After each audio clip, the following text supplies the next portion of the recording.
how do you explain when things don't go as we assume? Or better, how do you explain when others are able to achieve things that seem to defy all of the assumptions? For example, why is Apple so innovative? Year after year after year after year, they're more innovative than all their competition. And yet, they're just a computer company. They're just like everyone else. They have the same access to the same talent, the same agencies, the same consultants, the same media. Then why is it that they seem to have something different? Why is it that Martin Luther King led the civil rights movement? He wasn't the only man who suffered in a pre-civil rights America, and he certainly wasn't the only great orator of the day. Why him? And why is it that the Wright brothers were able to figure out controlled powered manned flight when there were certainly other teams who were better qualified, better funded, and they didn't achieve powered manned flight, and the Wright brothers beat them to it? There's something else at play here. About 3.5 years ago, I made a discovery. And this discovery profoundly changed my view on how I thought the world worked, and it even profoundly changed the way in which I operate in it. As it turns out, there's a pattern. As it turns out, all the great and inspiring leaders and organizations in the world, whether it's Apple or Martin Luther King or the Wright brothers, they all think, act, and communicate the exact same way, and it's the complete opposite to everyone else. All I did was codify it. And it's probably the world's simplest idea. I call it the golden circle.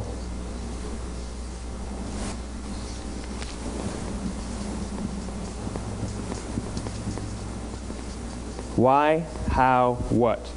This little idea explains why some organizations and some leaders are able to inspire where others aren't. Let me define the terms really quickly. Every single person, every single organization on the planet knows what they do, 100%.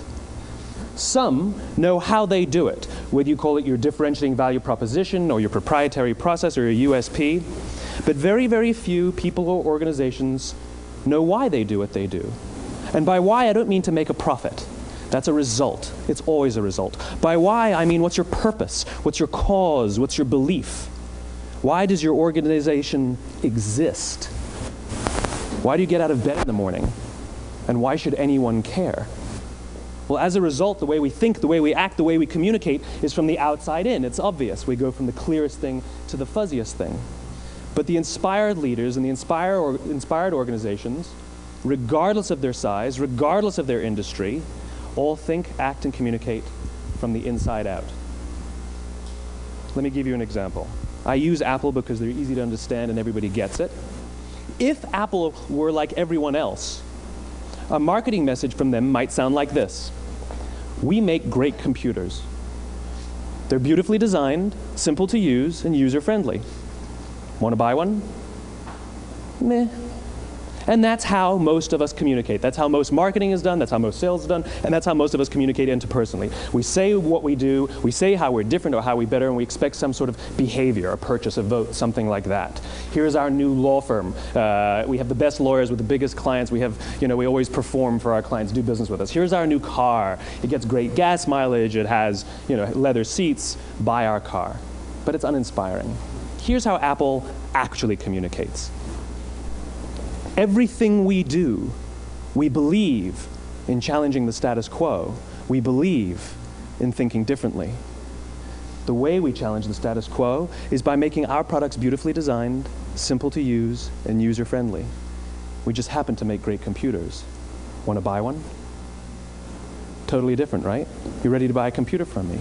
All I did was reverse the order of the information. What it proves to us is that people don't buy what you do, people buy why you do it. People don't buy what you do, they buy why you do it. This explains why every single person in this room is perfectly comfortable buying a computer from Apple. But we're also perfectly comfortable buying an MP3 player from Apple, or a phone from Apple, or a DVR from Apple. But as I said before, Apple's just a computer company. There's nothing that distinguishes them structurally from any of their competitors. Their competitors are all equally qualified to make all of these products. In fact, they tried. A few years ago, Gateway came out with flat-screen TVs. They're eminently qualified to make flat-screen TVs. They've been making flat-screen monitors for years. Nobody bought one.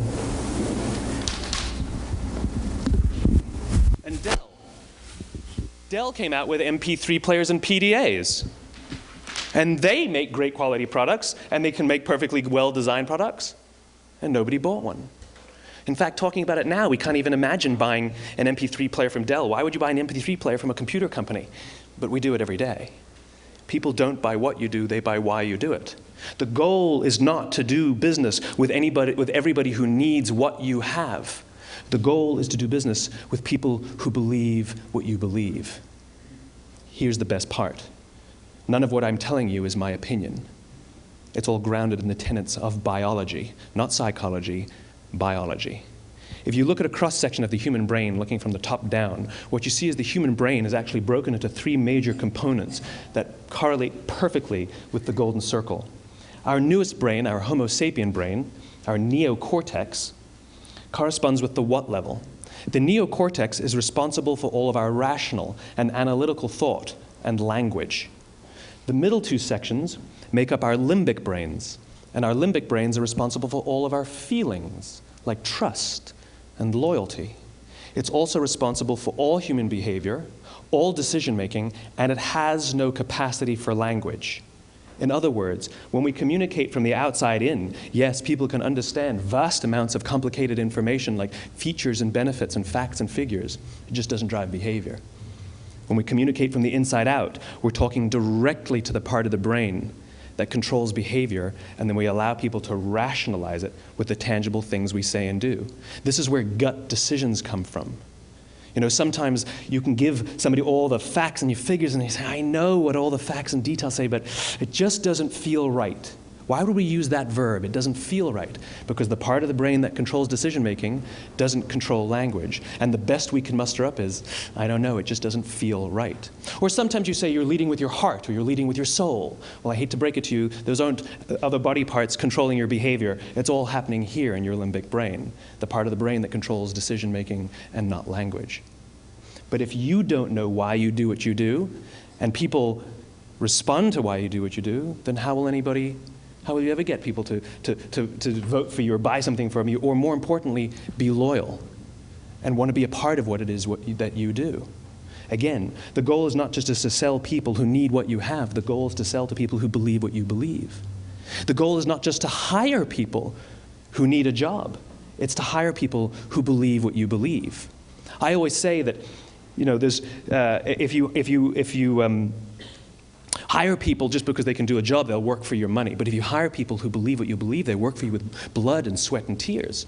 And nowhere else is there a better example of this than with the Wright brothers. Most people don't know about Samuel Pierpont Langley. And back in the early 20th century, the pursuit of powered man flight was like the dot-com of the day. Everybody was trying it. And Samuel Pierpont Langley had what we assume to be the recipe for success. I mean, even now, you ask people, why did your product or why did your company fail? And people always give you the same permutation of the same three things. Undercapitalized, the wrong people, bad market conditions. It's always the same three things. So let's explore that. Samuel Pierpont Langley was given $50,000 by the War Department to figure out this flying machine. Money was no problem. He held a seat at Harvard and worked at the Smithsonian and was extremely well connected. He knew all the big minds of the day. He hired the best minds money could find, and the market conditions were fantastic. The New York Times followed him around everywhere, and everyone was rooting for Langley. And how come we've never heard of Samuel Pierpont Langley? A few hundred miles away in Dayton, Ohio, Orville and Wilbur Wright. They had none of what we consider to be the recipe for success. They had no money. They paid for their dream with the proceeds from their bicycle shop. Not a single person on the Wright brothers' team had a college education, not even Orville or Wilbur. And the New York Times followed them around nowhere. The difference was Orville and Wilbur were driven by a cause, by a purpose, by a belief. They believed that if they could figure out this flying machine, it'll change the course of the world. Samuel Pierpont Langley was different. He wanted to be rich, and he wanted to be famous. He was in pursuit of the result. He was in pursuit of the riches. And lo and behold, look what happened. The people who believed in the Wright brothers' dream worked with them with blood and sweat and tears. The others just worked for the paycheck. And they tell stories of how every time the Wright brothers went out, they would have to take 5 sets of parts because that's how many times they would crash before they came in for supper. And eventually, on December 17th, 1903, the Wright brothers took flight. And no one was there to even experience it. We found out about it a few days later. And further proof that Langley was motivated by the wrong thing, the day the Wright brothers took flight, he quit. He could have said, "That's an amazing discovery, guys, and I will improve upon your technology." But he didn't. He wasn't first. He didn't get rich. He didn't get famous. So he quit. People don't buy what you do, they buy why you do it. And if you talk about what you believe, you will attract those who believe what you believe. Well, why is it important to attract those who believe what you believe? Something called the law of diffusion of innovation. And if you don't know the law, you definitely know the terminology. The first 2.5% of our population are our innovators. The next 13.5% of our population are our early adopters. The next 34% are your early majority, your late majority, and your laggards. The only reason these people buy touch-tone phones is because you can't buy rotary phones anymore. We all sit at various places at various times on the scale, but what the law of diffusion of innovation tells us is that if you want mass market success or mass market acceptance of an idea, you cannot have it until you achieve this tipping point between 15 and 18% market penetration, and then the system tips. And I love asking businesses, what's your conversion on new business? And they love to tell you, oh, it's about 10%, proudly. Well, you can trip over 10% of the customers. We all have about 10% who just get it. That's how we describe them, right? That's like that gut feeling, oh, they just get it. The problem is, how do you find the ones that just get it before you're doing business with them versus the ones who don't get it? So it's this here, this little gap, that you have to close, as Geoffrey Moore calls it, crossing the chasm. Because you see, the early majority will not try something until someone else has tried it first. And these guys, the innovators and the early adopters, they're comfortable making those gut decisions. They're more comfortable making those intuitive decisions that are driven by what they believe about the world, and not just what product is available. These are the people who stood online for 6 hours to buy an iPhone when they first came out, when you could have just walked into the store the next week and bought one off the shelf. These are the people who spent $40,000 on flat-screen TVs when they first came out, even though the technology was substandard. And by the way, they didn't do it because the technology was so great. They did it for themselves. It's because they wanted to be first. People don't buy what you do, they buy why you do it. And what you do simply proves what you believe. In fact, people will do the things that prove what they believe. The reason that person bought the iPhone in the first 6 hours, or stood in line for 6 hours, was because of what they believed about the world and how they wanted everybody to see them. They were first. People don't buy what you do, they buy why you do it. So let me give you a famous example, a famous failure and a famous success of the law of diffusion of innovation. First, the famous failure. It's a commercial example. As we said before a second ago, the recipe for success is money and the right people and the right marketing conditions, right? You should have success then. Look at TiVo. From the time TiVo came out about 8 or 9 years ago to this current day, they are the single highest quality product on the market. Hands down, there is no dispute. They were extremely well funded. Market conditions were fantastic. I mean, we use TiVo as a verb. I TiVo stuff on my piece of junk Time Warner DVR all the time. But TiVo is a commercial failure. They've never made money. And when they went IPO, their stock was at about $30 or $40 and then plummeted, and it's never traded above 10. In fact, I don't think it's even traded above 6, except for a couple of little spikes. Because you see, when TiVo launched their product, they told us all what they had.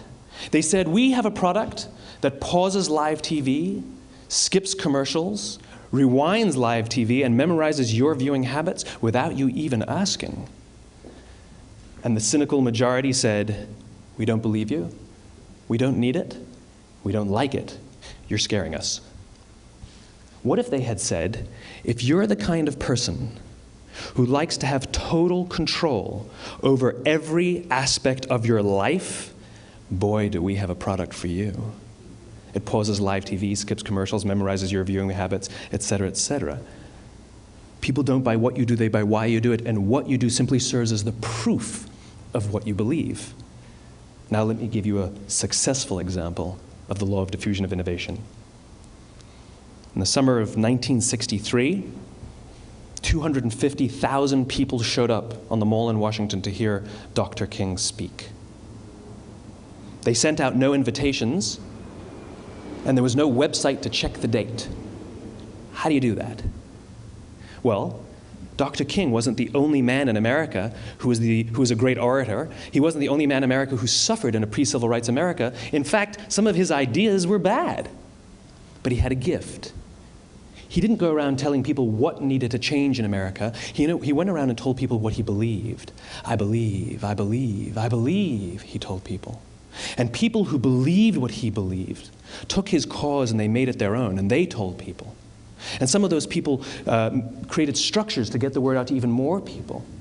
And lo and behold, 250,000 people showed up on the right day, on the right time to hear him speak. How many of them showed up for him? 0. They showed up for themselves. It's what they believed about America that got them to travel on a bus for 8 hours to stand in the sun in Washington in the middle of August. It's what they believed, and it wasn't about black versus white. 25% of the audience was white. Dr. King believed that there are 2 types of laws in this world, those that are made by a higher authority and those that are made by man. And not until all the laws that are made by man are consistent with the laws that are made by the higher authority will we live in a just world. It just so happens that the civil rights movement was the perfect thing to help him bring his cause to life. We followed him not for him, but for ourselves. And by the way, he gave the I have a dream speech, not the I have a plan speech. Listen to politicians now with their comprehensive 12-point plans. They're not inspiring anybody. Because there are leaders and there are those who lead. Leaders hold a position of power or authority, but those who lead inspire us. Whether they're individuals or organizations, we follow those who lead not because we have to, but because we want to. We follow those who lead not for them, but for ourselves. And it's those who start with why that have the ability to inspire those around them or find others who inspire them. Thank you very much.